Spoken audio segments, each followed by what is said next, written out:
What is Blue Moon? Blue Moon originally began after I read a book called The Lycanthrope Club by Tristan Eifler. Prior to that, I hadn't really had an interest in a werewolf-themed project, not because I don't like werewolves, I'm a big fan of transformation, but because I hadn't seen an angle I could approach the idea with that I liked. When I read The Lycanthrope Club, it dealt with the post-effects of becoming a werewolf, which so many projects tend to ignore. They portray werewolves as very one-note, very horror movie monster, and I didn't like that.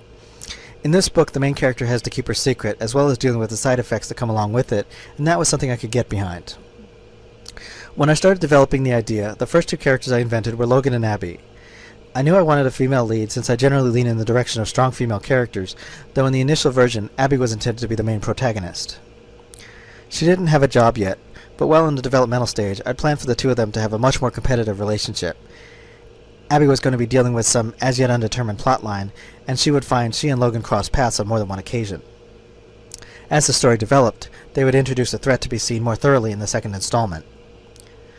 The story changed significantly once I started rounding out the cast. I decided on 6 main characters, each of which had a job to fulfill in terms of the story's requirements.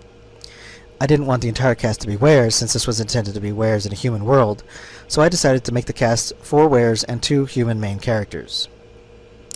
With Logan, since she was a PI, she got an office, and it gave me a great reason for her to be in some really unusual places, since the scene I'd envisioned where she becomes a werewolf isn't someplace most people would normally be. Logan's a bit of an oddball in that when she becomes a werewolf, she's actually kind of jazzed about it.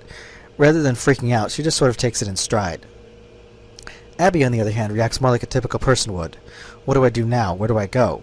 She panics and ends up hiding in a rather unconventional place to most, but unlike most of the others, she's completely unprepared for what happened to her.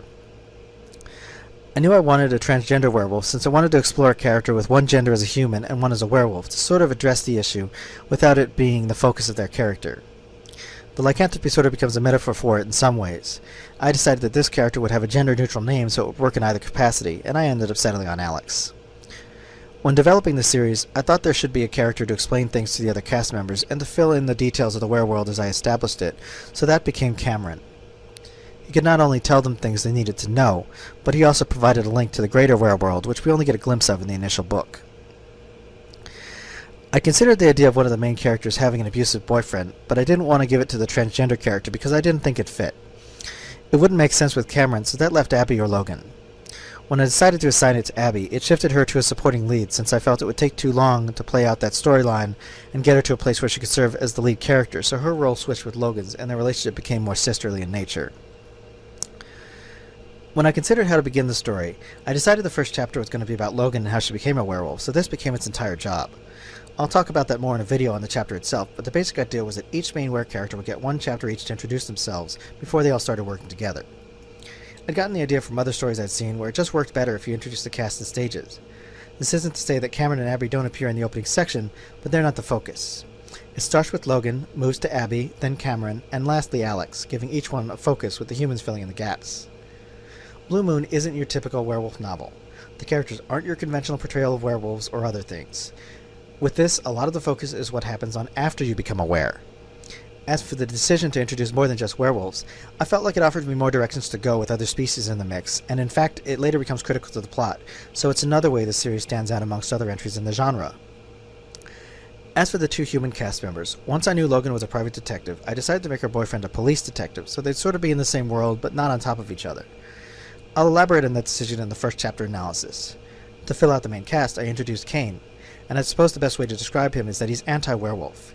He's against everything our main characters are, and he shows up early on to raise the stakes and to establish that there are multiple threats out there for our characters. As for why the primary antagonist isn't a main character, the reason for that is I wanted to keep the character's identity a secret for a while. You meet him early on, but I don't think he even really gets a name or appears again until chapter 5 or 6. This was done to give the characters enough time to meet each other before things really get going. It's very much a fish-out-of-water story. 3 of our main characters have no idea what they've gotten themselves into, and they'll be up against a lot more than they're prepared for as the story develops. I'm pretty proud of this entry, and I think once you start reading it, it'll keep you going into the last page. Thanks for watching, and if you liked it, click the subscribe button and leave a comment below. You can also find me on Twitter and a few other places on the web, or support me via Patreon or Ko-fi. Zebra hugs!